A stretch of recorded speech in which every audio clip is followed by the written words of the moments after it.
Hello అందరికీ. మీలో ఎంతమందికి టొమాటో ఊరగాయ అంటే ఫేవరెట్? నాకైతే ఇది చాలా ఫేవరెట్ అండి. మిగిలిన ఊరగాయలతో కంపేర్ చేస్తే నేను ఇదే ఎక్కువ తింటాను. సో, దీనికి చాలా సింపుల్ ఇంగ్రీడియెంట్స్ యూజ్ చేసి మనం టొమాటో పికిల్ చాలా టేస్టీగా చేయొచ్చు. సో, ఫస్ట్ టొమాటోస్ బాగా కట్ చేసుకొని, ఇంకా అలాగే చింతపండు కొంచెం కడిగి నీట్‌గా అది ఇలా ఫ్రై చేసుకోవాలనమాట. దానిలో తెల్లగడ్డ కూడా యాడ్ చేసాము. ఇది బాగా కొంచెం ఉడికిన తర్వాత దాన్ని చల్లగా ఆరపెట్టి దాని తర్వాత అది మిక్సీకేసుకోవాలనమాట. ఇంకా అలాగే ఎండుమిర్చి కొంచెం బాగా వేయించుకోవాలి. సో, దాంతోపాటు మనం ఇంకా తెల్లగడ్డ తీసి దాని పొట్టు వలుచకుండా కొంచెం ఎక్కువ పచ్చి పచ్చిలాగా కొంచెం దంచుకోవాలి. దాని తర్వాత ఇందాక ఇలా మిక్సీకి వేసుకున్నాను కదా, మిక్సీకి వేసిన తర్వాత ఇలా అవుతుందనమాట.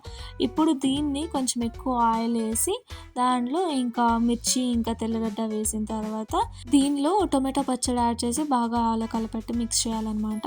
సో, ఇప్పుడు మెయిన్ మనము ఆవాలు అంటే మేము సాసులు అంటామన్నమాట. అది ఇంకా మెంతులు దాన్ని బాగా వేయించుకొని దాన్ని పొడిలాగా చేసుకోవాలి.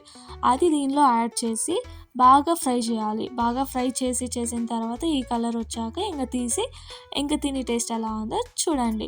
మీరు కూడా ట్రై చేసి కమెంట్ చేయండి ఎలా ఉందో. మా ఛానల్ సబ్స్క్రైబ్ చేసుకోండి.